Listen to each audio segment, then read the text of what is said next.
Man, I haven't seen you in a long time. Yeah, it's been a while. How you doing? Good, yourself? Yeah. Plugging along. Looks like you handed that project off to David Navarez, huh?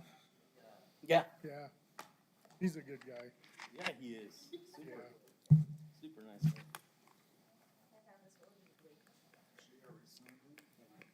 Both of you sign that? Did you sign this? We did. We still need it down here.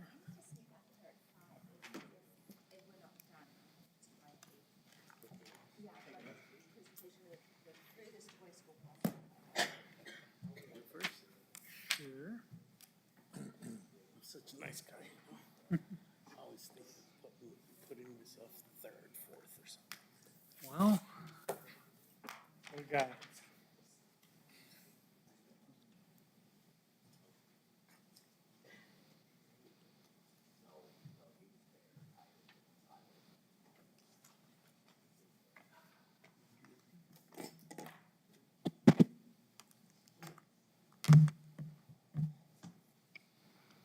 Mr. Chair, I have 4 o'clock. Okay, we have quorum? Yes, Mr. Chair, we have quorum. Okay. I'd like to call to order the meeting of the Mesilla Valley Metropolitan Planning Organization Technical Advisory Committee for Thursday, May 5th, 2022. We'll start with by everybody introducing themselves and stating their names. And I would just like to remind everybody as comments are made or motions are made to please state your name for the record for the clerk. I'll start on my far left here.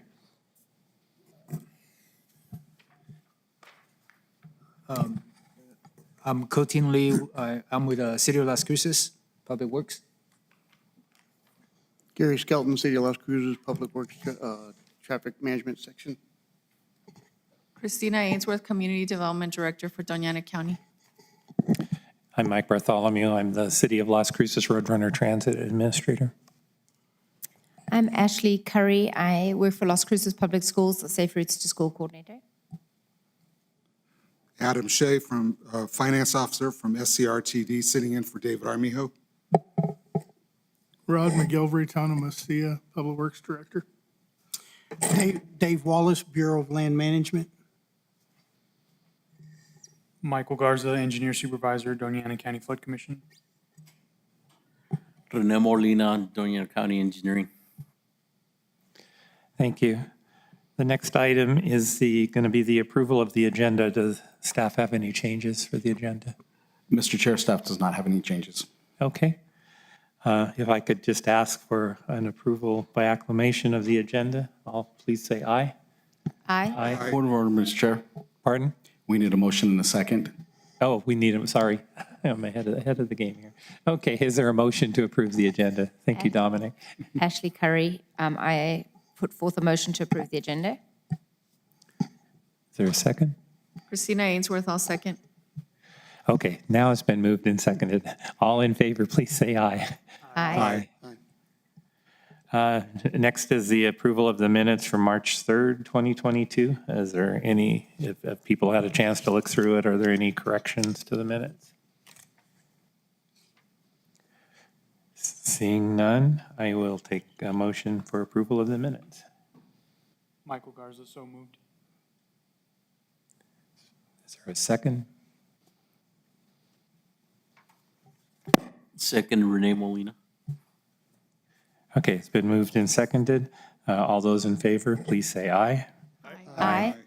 Motion passes. Public comment, anybody from the public here to comment? No?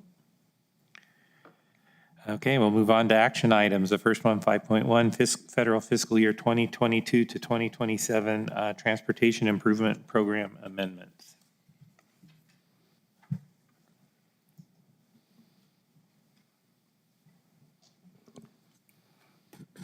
Thank you, Mr. Chair. I will be presenting this, Dominic Loya for the record, for Mesilla Valley Mpo. So we will be talking about the Federal Fiscal Year 2022 to 2027 Transportation Improvement Program Amendments. So the first one we'll be talking about is LC 00470. This is a Nmdot project for this fiscal year for 2022. It's for pavement preservation, US 70, milepost 141 to milepost 178, which is 37 miles of US 70. It's a $3.3 million, moving $3.3 million from federal fiscal year 2023 to federal fiscal year 2022. This project will positively affect performance measures 2, the state of good repair performance targets. Next, we have LC 00440. This is for federal fiscal year 2026 from Nmdot, so this is in the out years. It is for US 70 pavement preservation, again, 37 miles along US 70, and it's a $5 million increase due to rising costs. And this will also help with PM2's performance measures 2, state of good repair. We then have TL 00120, and this is for federal fiscal year 2022. This is for the City of Las Cruces Roadrunner Transit. It's for capital equipment. It's for a new shop truck, and it'll be reducing funding from $62,500 to $50,000. It does not have any effect on performance measures. We then have TL 00110 for federal fiscal years 2022 to 2027. It's also City of Las Cruces Roadrunner Transit. This is transit rolling stock. There's no rolling stock budgeted for this year, so it is reducing that to 0. And then in 2023 to 2027, increasing funding from 5307 funds. It does not have any effect on the performance measures. TL 00140 for federal fiscal year 2023. Also Roadrunner Transit. That is the transit rolling stock for 5339 funds. And federal fiscal year 2022 is amended to adjust the funding formula to increase from $184,708 to $264,850. It does not have any effect on the performance measures. We have TL 00150 for federal fiscal year 2022. Again, Roadrunner Transit. It's for software updates for additional software. Federal fiscal year 2022 is increasing from $281,404 to $397,200. Again, does not have any effect on performance measures. Then we have TL 00100 for federal fiscal year 2022. Again, Roadrunner Transit. It is the operating section for operations. It is to lower the amount of FTA funds, 5307 funds, from $1,211,854 to $1,045,411 to add in another funding category, transit intensive cities, at $400,000 per year for federal fiscal years 2022 to 2027, and then adding a new funding source for the American Recovery Plan Act grant for $6.4 million. It does not have any effect on performance measures. And then we have TL 00130, again for federal fiscal year 2022, Roadrunner Transit. It's for the Maintenance and Operations Center. It's to increase the budget based on the recently announced fiscal year 2022 5307 and 5339 funding formula apportionments to increase from $2 million to $6.8 million. Again, it does not have any effect on the performance measures.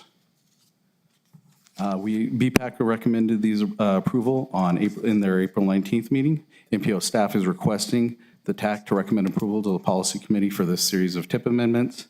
I will now stand for questions. Are there any questions?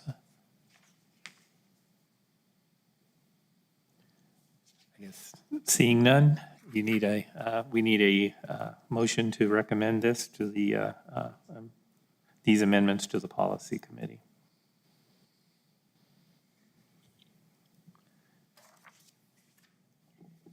Christina Chair. Ainsworth, I move to approve. Michael Garza, second. Okay, it's been moved and seconded. Any other discussion from anybody? Seeing none? Do you need a roll call, or can it be by acclamation on this? It can be by acclamation, okay. All those in favor, please say aye. Aye. Aye. Opposed? Motion carries. Item 5.2, Federal Fiscal Year 2022 to 2027 Out-of-Cycle Transportation Improvement Program Amendment. Mr. Chair, we have Ms. Valerie Sherman here to speak for Doña Ana County on this item.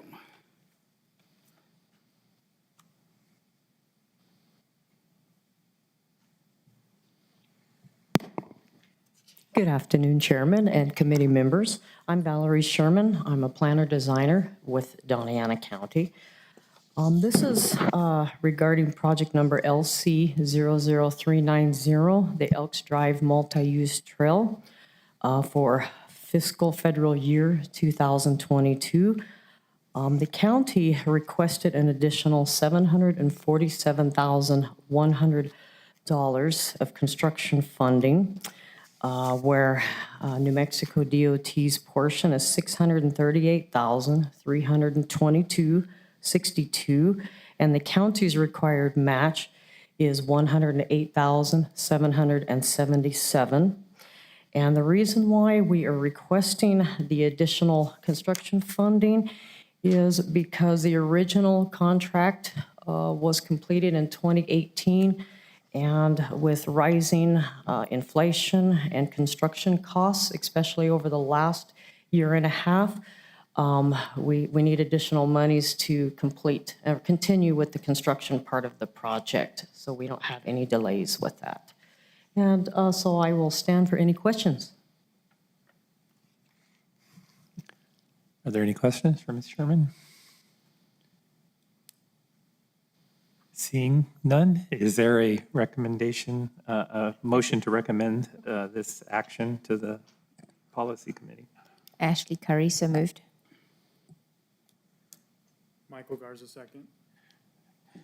It's been moved and seconded. Any further comments from anybody?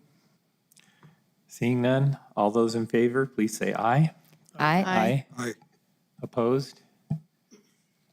Motion carries. Action item 5.3, New Mexico Transportation Project Fund Proposal Review. Thank you, Mr. Chair. So we have 3 projects, and up first will be the town of Mesilla, so that they can, they'll present their project first. Then we'll have the city of Las Cruces, and then Doña Ana County. And we have Mr. Rod McGillivray for the town of Mesilla to present Mesilla's.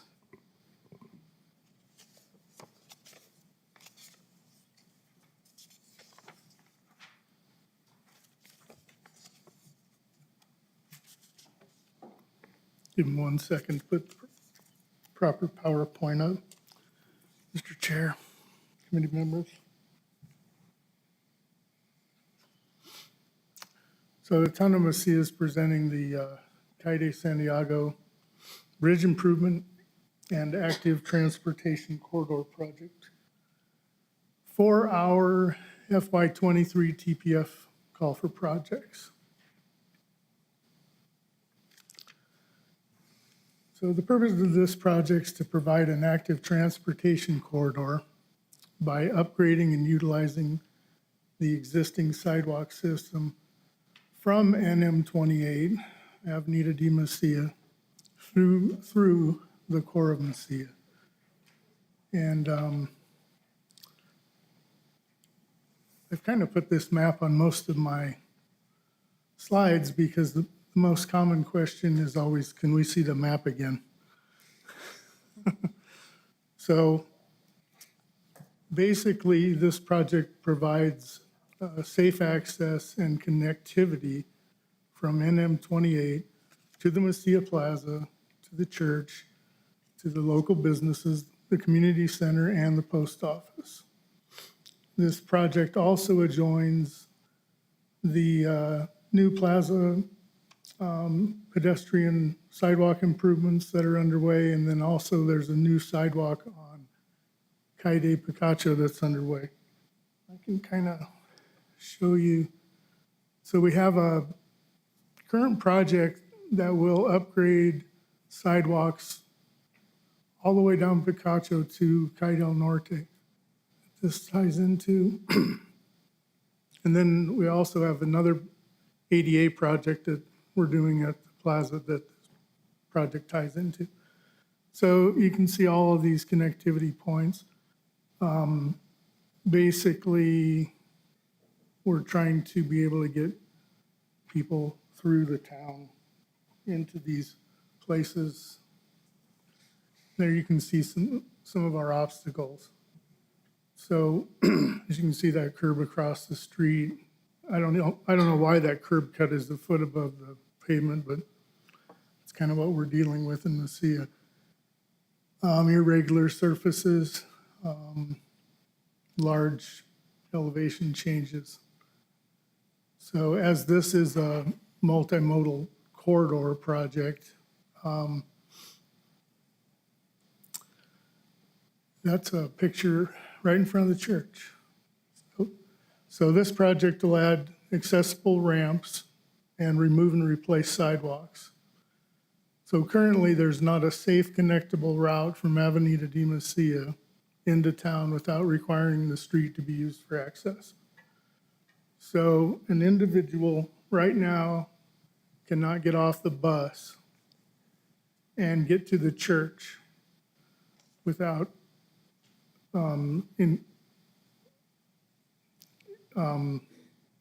without great difficulty.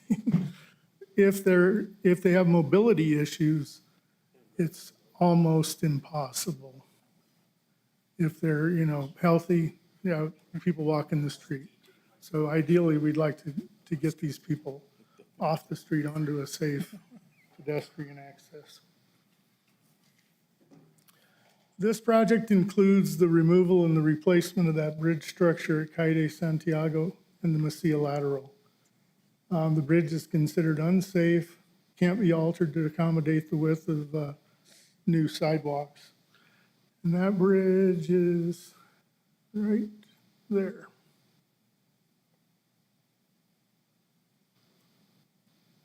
And it's just not wide enough. It's in really poor condition. This is the new section of the bridge with sidewalk on both sides. Although our corridor, proposed corridor, doesn't have both sides, it does come up this side, but across the bridge, we plan on putting sidewalk on both sides for future. Then you can just kind of see what the condition of that bridge structure looks like. This project will also include the construction of new sidewalk. So as I showed you in that last slide, we're kind of in front of the pottery. All the way from there to Calle de Picacho will be the new sidewalk, and then the replacement of minor paving section in front of the community center with new curb and gutter right there. Total cost of this project's right around $470,000. And as you can imagine, these types of projects are completely outside of the town's normal maintenance and operations funds, and as such are impossible for the town to accomplish without state funding grants. This is just a couple slides of some stuff we've done where we've come out of pocket. And these are not ADA ramps. These are just slope sidewalks. But,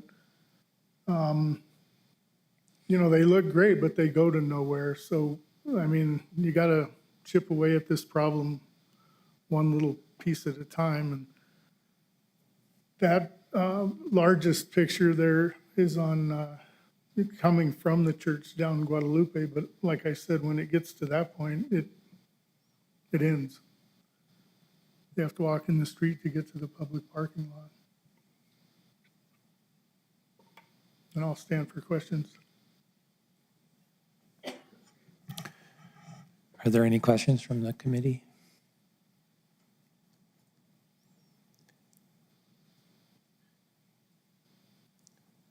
What's the time? This is Mike Bartholomew. What's the timeline for processing this proposal?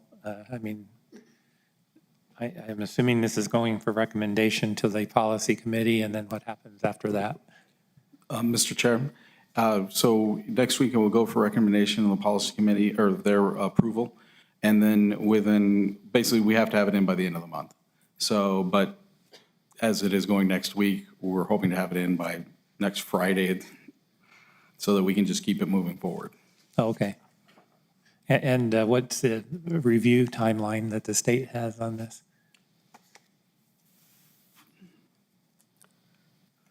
Mr. Chair, this is Andrew Ray for Mpo Staff. We actually have Ms. Neela Kruger from Nmdot in the audience, so I'm going to pick on her and ask her to come up and give us an insight on the state's timelines. Okay.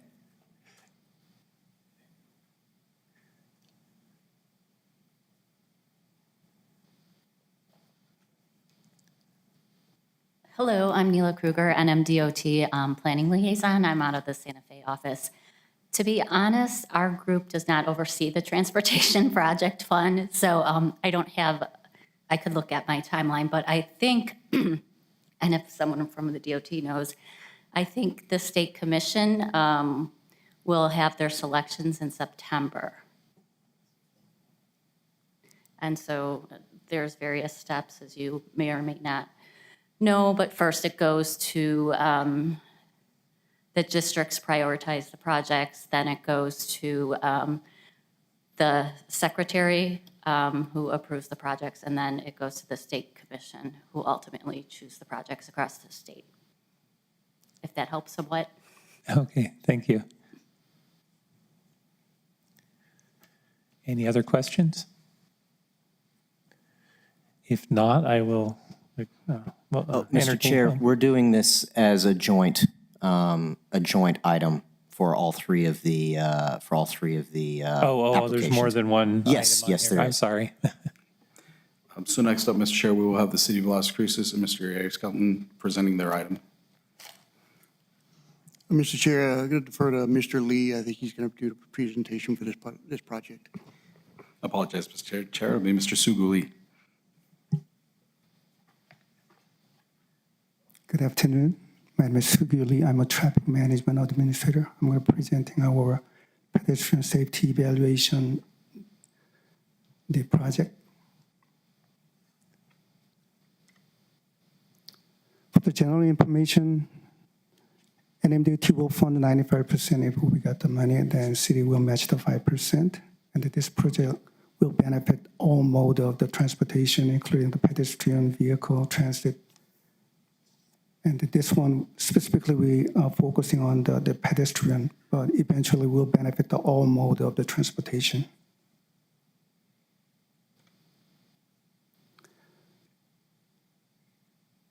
The city seek for the funding to complete the pedestrian safety study with our AI, the imaging processing process, at the signalized and unsignalized intersection, including the mid-block crosswalk, to identify and evaluate the current safety situation, and then also the traffic operation and problem. And once we have the report coming from, and then through the image processing tool, then we will hand over to the traffic engineer. Then they will come up with any very viable mitigation to address the issue identified the computer. And then during the process, city will have the public input process.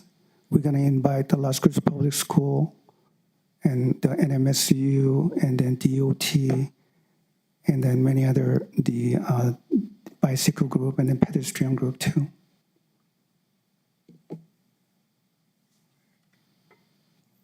So pretty much this project covered the entire 130 location, but depends on how much we get the fund from the state. We will prioritize based on the information and then request received from each stakeholder.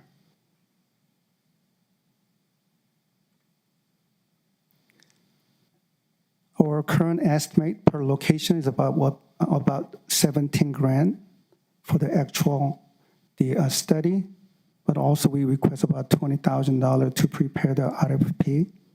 So total is a $2.23 million, and then we expect to $2.1 million from state, and the city will match a little over $100,000 from our fund. I'll stand for any question. Any questions for Mr. Lee from the committee?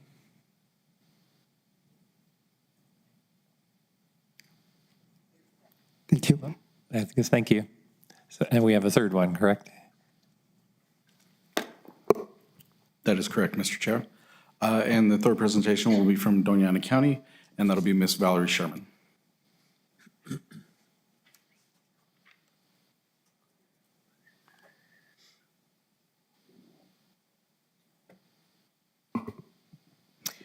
I am pleased to present our proposed TPF project, the Rio Grande Trail. One objective of this project is to implement the actions and priority projects of adopted plans through the planning and design of a new approximately 5.5-mile segment of the Rio Grande Trail from the Picacho Avenue Bridge north to the Shalem Colony Trail Bridge. The new trail will be designed to connect to the existing La Llorona and Outfall Channel trails. The northern trailhead at Shalem Colony Bridge is the future site of Adani Ana County Park, as well as a connection point and gateway to the prehistoric Trackways National Monument. Other objectives for this project would be to provide residents and visitors with a great place to hike, bike, and ride horses. The proposed project would create cultural and environmental awareness, encourage healthy lifestyles and spiritual growth. Lastly, it will increase economic prosperity for the region. The proposed project will advance the state's initiative, New Mexico House Bill 563, to expand a 500-mile cross-state recreational trail, and the project is consistent with goals, strategies, and actions identified in several adopted plans, which are One Valley, One Vision 2040 Regional Plan, the county's Plan 2040 Comprehensive Plan, the New Mexico Rio Grande Trail Master Plan. The project is identified as a Tier 1 proposed trail in the Mesilla Valley MPO's Mobility 2045 Metropolitan Transportation Plan Active Mobility Map, which specifies that the trail links are of the highest priority and would provide a basic network throughout the region and an extension of the Rio Grande Trail. This project proposal is supported through various state, regional, and local planning initiatives and leverages previous pedestrian investments by expanding the network of multi-use trails connecting to the Rio Grande and surrounding recreational assets. The proposed trail will be within the United States International Boundary Water Commission right-of-way and is supported by the U.S. IBWC through the environmental assessment for the continued implementation of the river management for the Rio Grande Canalization Project. And active on-call agreements with professional engineering and construction service providers will allow acceleration of the project timeline by simply eliminating the request for proposals and request for bid processes at different phases of the project. So in other words, this will be a task-based project. The requested funds for the Rio Grande Trail project are for planning and preliminary engineering design, and the total of the project is $1,338,212. And I do want to add, when I was presenting to BPAC about 2 weeks ago, one question arose that was very important, and we were questioned as to why the trail alignment is on the west side of the river and not the east side where it would directly connect to La Llorona on the east side. And so one reason why we have that trail aligned on the west side right now is due to 2 restoration sites that are currently underway on the east side of the river. But I do want to stress that BPAC was unanimous in their decision to hopefully have the trail be put on the east side of the river. And we agree, and that would be our preferred alignment also. So with that, that's what the planning and design is for. And so that will be looked at very seriously. And so that's not set in stone, that west side alignment. That could very well change. So I did want to add that. And that concludes my presentation, and I will stand for any questions. Any questions for Ms. Sherman on this project? Nope. Seeing none? Okay, thank you very much.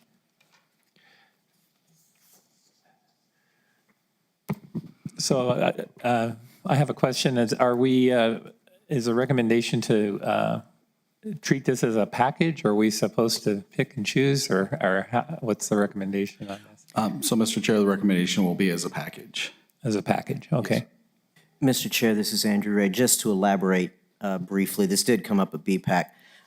If for whatever reason the committee didn't want to endorse one of the projects, then the motion should just be to endorse the two projects that you want to endorse and be silent about the third one, would be the way to handle that if there was a desire for a line item veto, if you will. Okay. How much money does this program have statewide? I mean, there's... I believe, Mr. Chair, that it is $40 million. 40, okay. For the state. If I may, Chair, for this funding year, it's 106 million. 150 million. 106, 106. Very good. Seeing that, is there any discussion from the committee on this, or if there's any discussion about doing a partial approval, or I would entertain a motion for the full package to bring that to the policy committee. Ashley Curry, so moved. Michael Garza, second. Okay, it's been moved and seconded. Any further discussion on this item? With that, all those in favor, please say aye. Aye. Opposed? Motion passes. Next item is the UPWP update presentation. Mr. Chair, Mr. Andrew Ray will be presenting this. Thank you.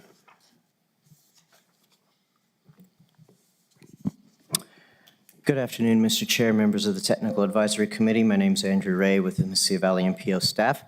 This is kind of our semi-annual, or I guess biannual ritual where we do the Unified Planning Program, work program adoption. The UPWP is a biannual document that basically is both a financial and staff hours budget for the Mesilla Valley MPO. It contains the funding that will be dedicated to specific line items within the MPO work program, and a specific line-by-line list of the tasks that MPO staff will undertake during the 2-year period. The current UPWP that we're operating under is the Federal Fiscal Year 2021 to 2022 UPWP. That went into effect on October the 1st of 2020. The update that we're working on now is going to be for the Federal Fiscal Year 2023 to 2024, and this one must be adopted by June of 2022. We are only making a few significant changes in this UPWP. Most of them are the most significant ones is to cover things like we just did of what's become kind of an annual routine of doing calls for projects, which has come to consume enough of staff's time that we felt it was appropriate to go ahead and call that out as a specific line item. We did shift around some of the associated work tasks of other line items that were appropriate to be moved into the what we're proposing to be as 4.1 or work program task 4.1 calls for projects. We are also creating or realigning work program task 4.5, which is multimodal safety integration. This is all work that we have been doing already historically. We're not changing anything really within this regard, but we want to specifically highlight that because this is a new point of emphasis from the bipartisan infrastructure law, the new Transportation Authorization Act that goes into effect on October the 1st. And we're also engaging in some minor adjustments to streamline work tasks, mostly just shifting things within already existing items within the UPWP so that they sort of make more sense from top to bottom. We have received our projected funding levels for federal fiscal year 2023. Those are the ones that are present in the draft that is in the packet. We are using the projections for federal fiscal year 2023 as the projections for federal fiscal year 2024. I do want to, as most everyone who's been with us for a while knows, we have to adjust that every November. That's just a routine part because the allocations never end up being exactly what they're projected to be. That's just an expected part of doing business, but we do need to have something in there for the projection for 2024, and so that's what we use. We are, across the board, projecting to see an approximate 12% increase in funding for federal fiscal year 2023 as opposed to federal fiscal year 2022. I don't know if anyone necessarily remembers, but we did see a slight decrease overall for federal fiscal year 2022. We will be bringing this back, asking the TAC for action at their June 2nd meeting. We hope to bring it to the June 8th meeting of the policy board for their adoption. And I'll stand now for any questions. Any questions from the committee? Mr. Chair, I have one comment. Not to split hairs, but I think it does make a difference. I think you mean biennial, not biannual. So biannual is twice a year, biennial is once every 2 years in the very beginning. Yes, you're correct. So if that makes a difference, it does. I think I said semi-annual, but yes, you're correct, biannual. Biennial. Biennial, yes. Yeah, thanks. This is Mike Bartholomew. With the funding projections you have, are there any thoughts of what is there going to be any changes like in how your funding comes based on how the census data is? That is a very good question, Mr. Chair. Unfortunately, as of right now, we have not heard anything from the federal government, specifically FHWA and FTA, about how they're going to view the apportionment of populations within the MPO. Historically, that had usually come by April. We had that data by April of 2012 for the last census. I think that FHWA and FTA may be struggling a little bit because historically the U.S. Census Bureau distinctly weighed in on that with the urbanized boundaries and things of that nature. And this census, the Census Bureau basically washed their hands of having anything to do with that process. And so I think that FHWA and FTA are now struggling trying to craft a process or perpetuate the previous process and working through trying to get that ironed out. We haven't heard anything, at least on the MPO level. I don't know if the state may know a little bit more with regards to that. But right now, I don't have any information on that, but we are waiting for it. But we just don't have that right now. Overall, with regard to population, I'm not expecting significant changes. I think my guess, I want to say the word guess, I guess that there will be a slight increase in the city of Las Cruces' match portion and a slight decrease in Diana County's match portion, but they're going to be very, very minor adjustments is my expectation. Okay. Yeah, all I know from the Federal Transit Administration is that they're hoping to have something out on our urbanized area before the end of the fiscal year, because if it is out, we do have to change some of our data in our fiscal year 22. Yeah, we're all waiting on the same thing. Yeah, okay. So you might know more than I do, actually. And my other question was with your program of projects where you have the planning assistance for both Roadrunner and South Central RTD.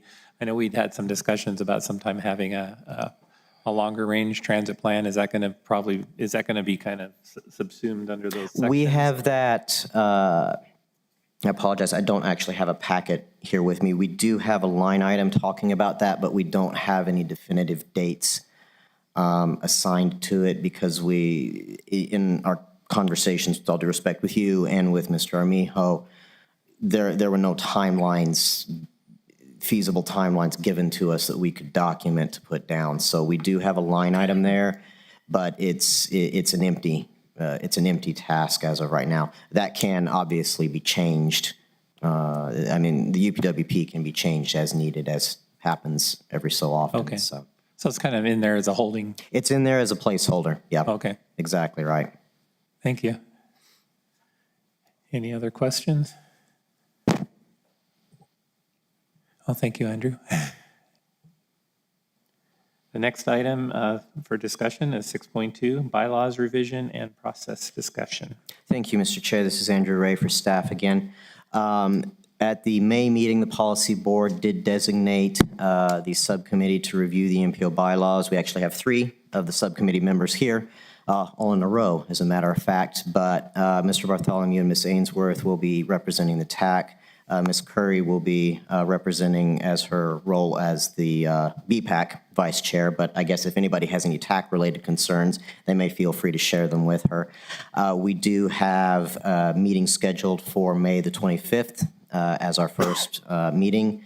I hope we will only need to have 2 meetings for the subcommittee, one to review the proposed changes that staff's going to bring forward, then at that meeting take on board any revisions and changes that the subcommittee directs us to incorporate, and then have a follow-up meeting, which will hopefully be relatively brief, to demonstrate that we have incorporated said changes before we start the process to bring it through the advisory committees before adoption by the policy board. That's my hope. I don't know that it's going to end up panning out that way. All I can say right now is we do have the May 25th meeting. We're hoping, though, to be able to bring it before the policy board, or at least start the process preliminarily by the August 10th. So we're hoping to present it preliminarily to the board in August, and then hopefully for adoption in September is our sort of goal right now. Okay. Any questions?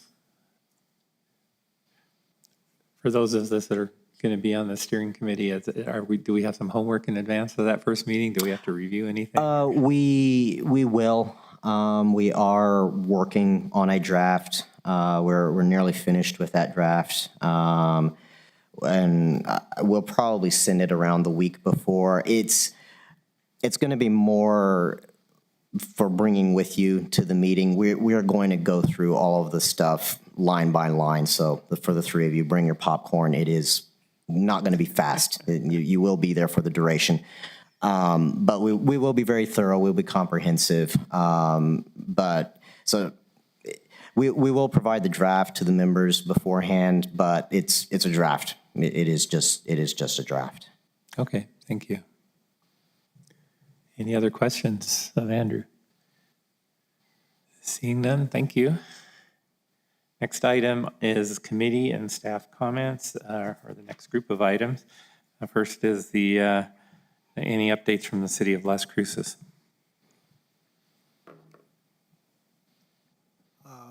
City of Las Cruces is continuing, no new updates. Doña Ana County. Renee Molina with Doña Ana County, no updates. Thank you. Town of Mesilla. Rod McGilvery, Town of Lucia. So we bid the Calle del Norte Phase 2 project and open bids on May 2nd. So that project's moving forward. We have a NTP meeting next week. And looks like we're going to actually build this thing. We have a slight budget problem.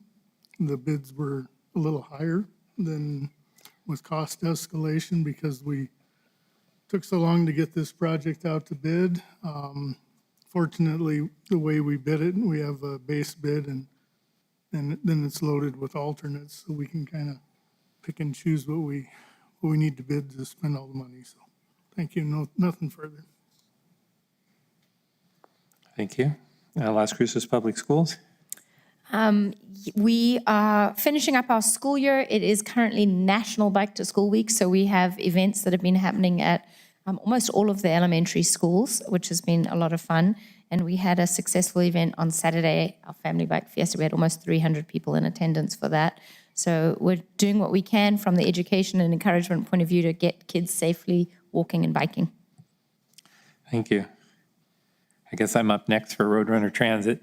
Well, we actually were finally able to return to our pre-pandemic levels of service on April 25th. So we're running our weekday services now from 6:30 in the morning until 10:30 at night. Our Saturday is slightly different than it was pre-pandemic. We're running at 8:30 in the morning till 4:30 in the afternoon. It's actually about an hour less of service. We're starting an hour earlier, but about an hour and a half, ending an hour and a half earlier. We were just not getting much ridership on that last half hour on Saturdays, and we felt that it would, we had more interest from our riders in being able to get to the farmers market. So we're starting at 8:30 on Saturday. The RFP for the construction of our maintenance and operations facility is out on the street now, and it closes on June 2nd. We're hoping for an aggressive timeline for that we can actually have a notice to proceed perhaps by mid-August for that facility. The priority on that facility is to build the charging stations for the electric buses that we anticipate coming in March of next year. So we may have a facility to charge buses, but not much else out there at that point. When they first arrive. I'm told that when the construction started, it'll be about 18 months for the completion of the project.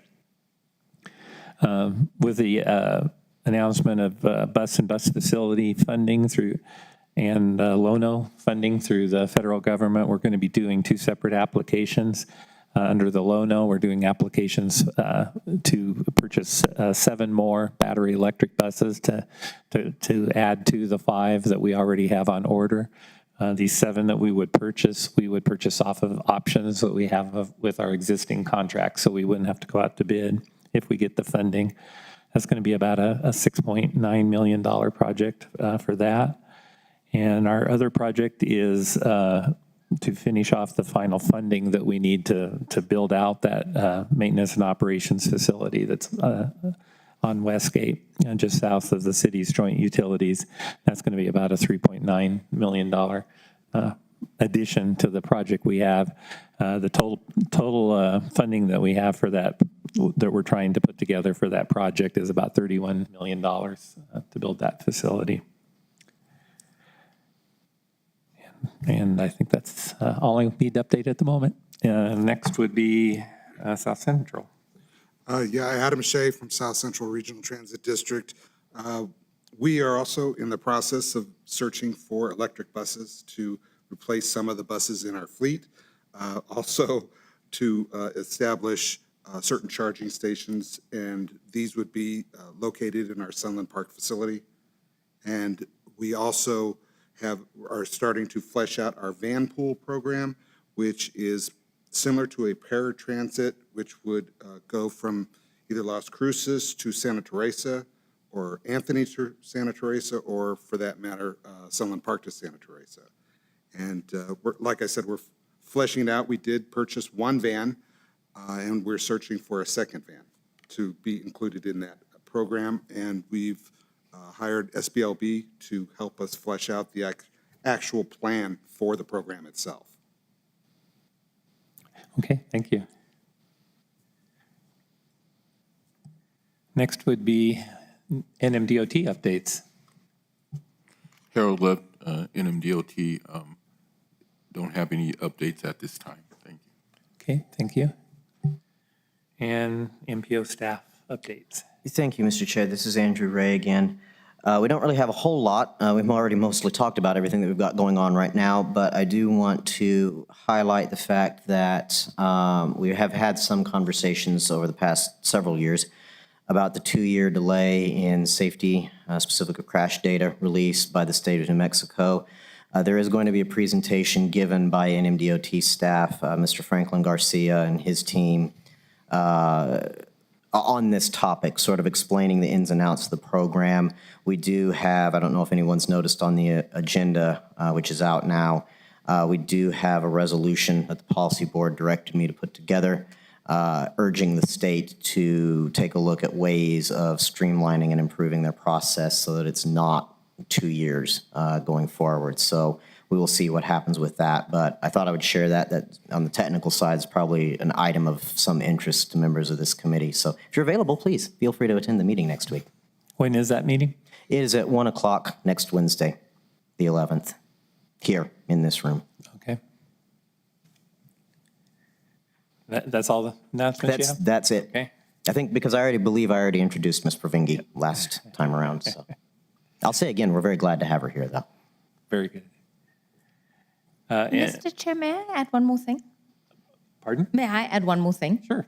I forgot to say that we got notification from NMDOT that we were awarded $187,000 Las Cruces Public Schools for our Safe Routes to School program. So we're very honored and pleased to be able to continue the program with that funding. Congratulations. Any public comment? Seeing none, we can take a motion for adjournment at this time. Ashley Curry, so moved. Michael Garza, second. It's been moved and seconded. All in favor, please say aye. Aye. Aye. Opposed? Thank you. They